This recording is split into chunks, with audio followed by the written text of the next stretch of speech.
Coba deh bayangin, ada satu negara yang literally duduk di atas tumpukan emas raksasa. Salah satu yang terbesar di planet ini. Tapi alih-alih jadi super makmur, kekayaan itu justru melahirkan cerita yang rumit.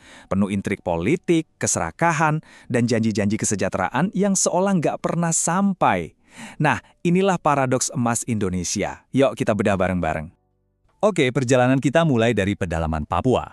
Di sebuah tempat yang saking terpencilnya, kelihatannya udah kayak di planet lain. Inilah rumah bagi tambang Grasberg. Coba lupakan dulu semua gambaran Anda tentang tambang, karena ini levelnya beda. Ini monster, raksasa yang jadi rajanya dunia emas. Sekarang, lihat angka ini, 29,8 juta troy ounce. Angka yang bahkan susah buat dibayangin kan? Dan ini bukan cuma banyak, ini tuh 95% dari total cadangan emas Freeport di seluruh dunia yang ngumpul di satu titik di tanah Indonesia. Bener-bener harta karun yang luar biasa gila.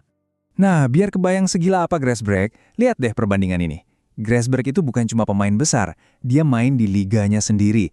Cadangannya itu bikin tambang-tambang raksasa lain di dunia jadi kelihatan kayak kurcaci. Dominasi absolut kayak gini harusnya ngasih Indonesia posisi tawar yang kuat banget. Ya, setidaknya di atas kertas. Oke, jadi pertanyaannya kan jelas banget ya, gimana ceritanya harta karun nasional segede ini bisa jatuh ke tangan perusahaan asing? Jawabannya itu bukan cuma soal bisnis biasa, ini tuh drama politik tingkat tinggi yang dampaknya mengubah wajah Indonesia selamanya. Semuanya berawal dari sini, dari sebuah laporan tua zaman Belanda yang udah terkubur puluhan tahun.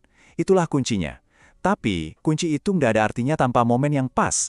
Sebuah gejolak politik dahsyat di Indonesia yang akhirnya ngebuka lebar-lebar pintu buat investor asing. Jadi di zaman Presiden Soekarno, sumber daya alam kita itu benar-benar dijaga ketat. Nggak ada ceritanya asing bisa masuk seenaknya. Nasionalisme ekonomi jadi pegangan utama. Tapi setelah gejolak politik tahun 1965, benteng pertahanan itu runtuh. Pintu yang tadinya ketutup rapat sekarang kebuka lebar. Dan ini bukan cuma sekedar teori konspirasi loh. Dengerin deh kutipan ini. Ini pengakuan langsung dari mantan Menteri Luar Negeri Belanda.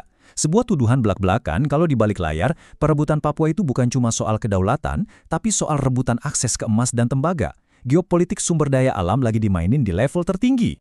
Jadi, kebetulan, banyak sumber yang bilang enggak juga.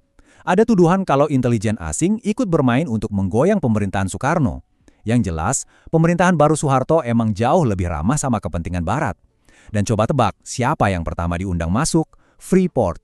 Mereka bahkan dapat kontrak saat status tanah Papua sendiri masih jadi sengketa.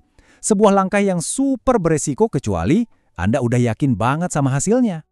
Oke, kalau tadi kita ngomongin emas yang beneran ada, sekarang kita masuk ke babak yang jauh lebih gila. Cerita tentang emas khayalan. Siap-siap, karena ini adalah kisah penipuan pertambangan paling legendaris dalam sejarah.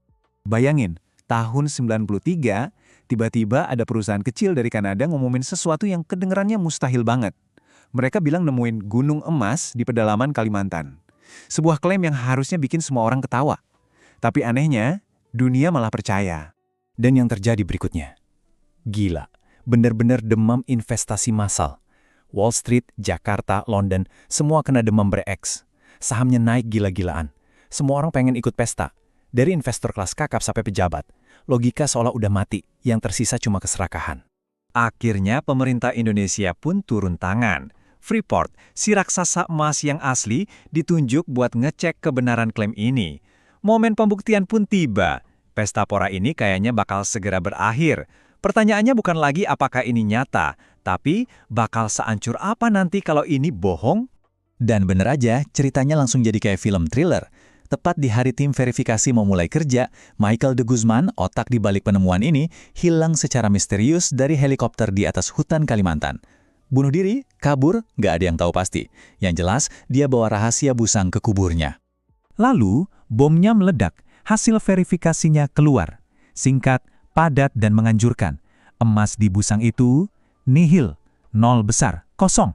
Ternyata sampel batuan yang bikin heboh seluruh dunia itu udah ditaburi serbuk emas biar kelihatan asli. Seluruh dunia baru aja kena tipu. Dan inilah yang selamanya bakal dikenal sebagai skandal busang, sebuah noda hitam dalam sejarah pertambangan dunia. Tapi ini lebih dari sekedar penipuan.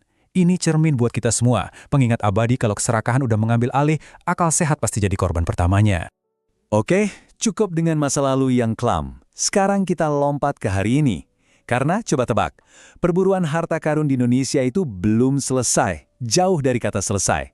Saat Grasberg mulai memasuki babak baru, ada penantang baru yang mungkin jauh lebih besar, lagi nunggu giliran. Jadi, pemandangan ikonik Grasberg yang bolong raksasa itu, yang bahkan katanya kelihatan dari luar angkasa, itu sekarang udah jadi sejarah. Era tambang terbuka udah selesai. Sekarang permainannya pindah ke bawah tanah, ke sebuah labirin canggih yang pastinya jauh lebih rumit dan menantang. Dan inilah dia, calon raja yang baru, deposit elang di Sumbawa. Dengerin ya, ini bukan sembarang temuan. USGS, badan geologi paling top di dunia, sampai ngasih label Super Giant. Ini adalah salah satu monster harta karun terakhir yang masih tertidur di planet ini. Dan angkanya gila. Lihat deh, cuma dalam setahun perkiraan cadangan emasnya lonjak 76%. Ini bukan cuma nambah, ini meledak. Potensi elang ini ternyata jauh lebih kaya dari yang dibayangkan siapapun sebelumnya. Nah, ini semua ngebawa kita ke pertanyaan paling penting, ke inti masalahnya. Dengan Grasberg, dengan potensi elang, dan semua kekayaan alam lainnya, kita harus berani bertanya, semua kekayaan ini sebenarnya buat siapa sih?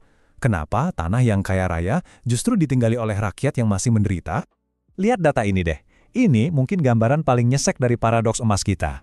Di Mimika, 94% ekonomi daerahnya itu datang dari tambang. Tapi di saat yang sama, angka kemiskinan di sana justru jauh lebih tinggi dari rata-rata nasional. Gimana bisa? Uang triliunan rupiah keluar dari tanah mereka, tapi nggak netes sama sekali ke bawah. Tentu, kita ingatkan momen pemerintah ngambil alih 51% saham Freeport, dirayain besar-besaran sebagai kemenangan bangsa. Tapi, ayo kita jujur, angka kepemilikan di atas kertas itu satu hal, kesejahteraan di lapangan itu hal yang lain sama sekali. Tantangan sesungguhnya itu bukan pas tanda tangan kontrak. Tapi sekarang, gimana caranya mengubah saham itu jadi kemakmuran nyata? Dan pada akhirnya, semua analisis rumit, semua angka triliunan itu, ya, semuanya kembali ke satu pertanyaan simpel dari warga di sana, seperti yang bisa kita lihat. Buat kami, 51% itu artinya apa? Ini adalah pertanyaan yang terus menghantui sejarah emas Indonesia. Pertanyaan yang sampai detik ini, jawabannya masih menggantung. Di tengah kilauan emas yang gak ada habisnya, janji kemakmuran masih terasa seperti fata morgana,